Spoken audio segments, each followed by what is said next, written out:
지적인 여러분 안녕하세요. 보미TV의 보미입니다.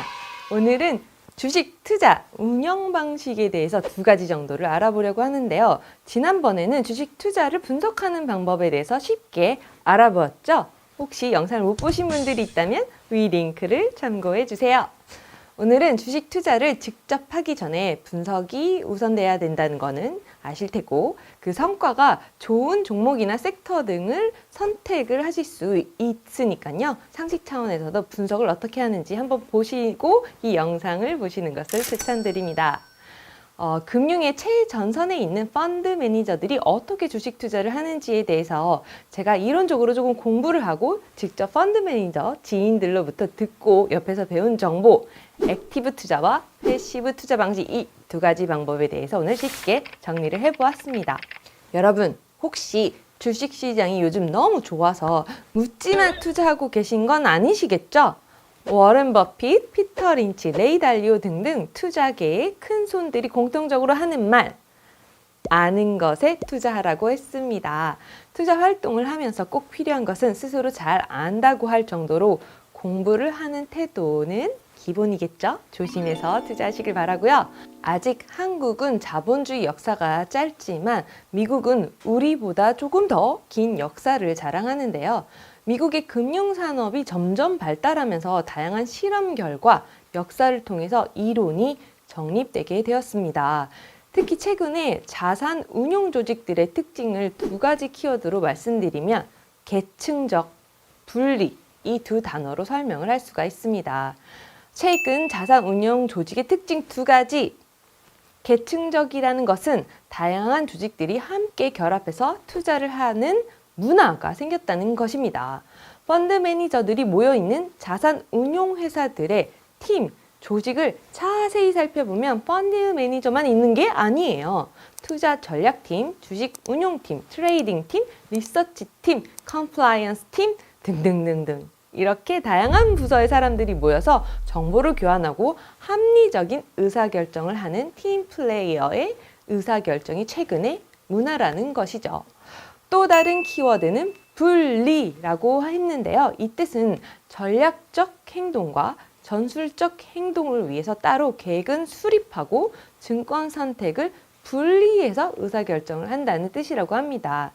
자산을 분배하는 것, 영어로는 asset allocation, 그리고 증권, 주식을 선택하는 것은 stock selection이라고 이렇게 구분해서 하는 추세라고 합니다. 이것은 펀드 매니저의 가만 믿고 독단적으로 운용하는 행위를 억제하고 큰 자금을 운용하는 데 있어서 투명성과 효율성 제고를 위해서 발달된 것이라고 합니다. 과거에는 주로 펀드 매니저 한 사람에게 집중이 되어서 투명하지 못하고 위험이 집중되는 문제가 있었다고 해요. 또 장기 투자보다는 단기 투자 중심이었습니다. 하지만 요즘에는 장기 투자의 중요성이 강화되면서 과거 펀드 매니저 중심에서 자산 배분과의 중요성이 부각되고 있습니다. 패시브 운영, 액티브 운영. 자, 그렇다면 이 두 가지 운용은 어떻게 구분을 할까요? 종목 선택과 주가 예측을 적극적으로 할 경우 액티브 투자, 그리고 시장의 인덱스를 따라가면서 종목 선택과 주가 예측에 크게 의미를 두지 않는 방식을 패시브 투자라고 부르는데요. 주식 운용은 이론적으로는 크게 세 가지 전략이 있습니다. 첫째, 마켓 타이밍. 둘째, 테마 선택. 마지막으로 종목 선택이 있습니다. 스타일 투자라고 들어보셨나요? 보통 스타일 투자는 테마 선택이라고 볼 수가 있는데요. 증권사 애널리스트들이 전기 전자 파트 전문가가 있고 금융 전문가가 있고 IT나 기술 전문가, 헬스케어 파트의 전문가 등등 이렇게 분리되어서 특정 섹터에 대한 리포트를 쓰듯이 펀드 매니저들도 주로 투자하는 테마가 그들의 스타일이라고 표현을 할 수 있는 것이죠. 금융 투자업계의 전문가들은 장기적으로는 패시브 운용이 중심이 되는 가운데 중단기적으로는 벤치마크 수익률을 상회하는 전략을 추구한다고 말합니다. 이를 영어로는 beating the market 이라고 한대요.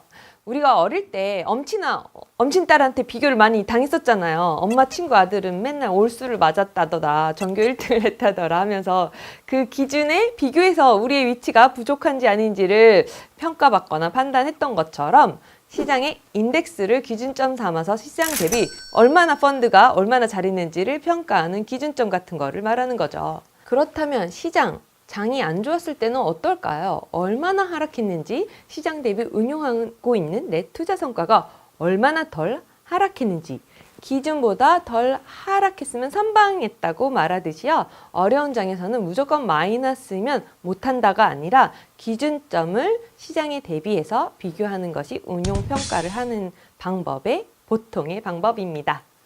요즘 펀드 매니저의 운용 활동에서 스타일 투자 이 역할이 강화되고 있습니다. 스타일 투자는 펀드 매니저의 전문 능력을 최대한 활용할 수가 있고요. 사후적으로도 성과 평가와 배분이 다른 전략에 비해서 명확하기 때문이라고 합니다.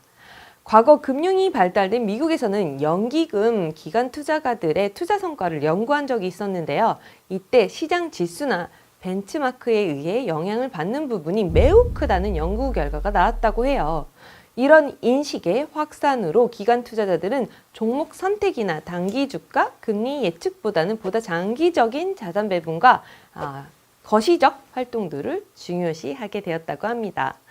전문 기관들의 투자 방법을 한마디로 요약하자면요. 먼저 자산을 배분하고, 그 다음에 스타일을 배분하고, 마지막으로 종목, 증권을 선택하는 이런 프로세스로 진행이 됩니다. 포트폴리오 투자를 위한 자산 집단의 5가지 요소가 있는데요. 그럼 한 걸음 더 나아가서 투자할 자산을 어떻게 배분하는 것이 좋을지 알아보겠습니다. 자산을 포트폴리오처럼 구성해서 위험은 낮추고 최대한 높은 수익을 올리는 게 저희 목표이죠. 이때 자산 집단이 5가지 요소를 가져야 되는데요. 자산이란 주식, 채권, 예금, 파생상품 같은 것들을 말합니다. 자산 배분은 위험 수준이 다양한 여러 자산 집단, 에셋 클래스를 대상으로 투자 자금을 배분해가지고 포트폴리오를 구성하는 일련의 투자 과정을 말합니다. 첫째, 동질성입니다. 자산의 동질성이란 자산 집단 내의 자산들이 자본시장 관점에서 비슷한 속성을 지녀야 한다는 것입니다. 예를 들면 현대차와 삼성전자 주식은 회사는 다르나 제조업이고 채권이나 파생상품이 아닌 주식이라는 관점에서는 동일한 자산 집단에 속하는 거죠. 둘째는 베타성인데요. 자산 집단끼리는 서로 겹치는 부분이 없어야 한다는 것이 베타성입니다. 예를 들면 주식과 채권은 많은 부분에서 서로 다른 투자 속성을 나타내기에 둘 다 투자할 경우는 위험을 분산시킬 수 있다는 장점이 있겠죠. 셋째로는 분산 가능성입니다. 자산 집단의 상관계수가 낮을수록 분산 투자 효과가 높아진다고 말하는데요. 이때 주로 보는 지표가 샤프 비율입니다. 증권사 리포트 보셨다면 샤프 비율도 이제 한번 챙겨보세요. 네 번째, 포괄성입니다. 자산 집단의 종류가 많을수록 분산 투자 효과가 확대된다는 것입니다. 분산 투자가 확대되면 위험이 그만큼 줄기 때문에 유리한 방법이겠죠. 다섯째, 충분성입니다. 자산 집단 내에서의 종목수가 충분해야 원하는 분산 투자 효과를 얻을 수 있기 때문인데요. 이렇게 종목수가 충분하면 유동성이 풍부하다고 해석할 수가 있습니다. 오늘은 주식 투자 운영 방식의 2가지와 투자 목표에 따른 투자 포트폴리오를 구성할 때 자산 집단의 특징 5가지 요소에 대해서 간략하게 알아보았습니다. 영상이 도움이 되셨다면 구독과 좋아요, 알림 설정, 댓글도 많이 부탁드리고요. 오늘도 긴 영상 끝까지 봐주셔서 감사드립니다. 여러분 부자 되시고요. 오늘도 지적이고 행복한 하루 보내세요. 감사합니다. 안녕.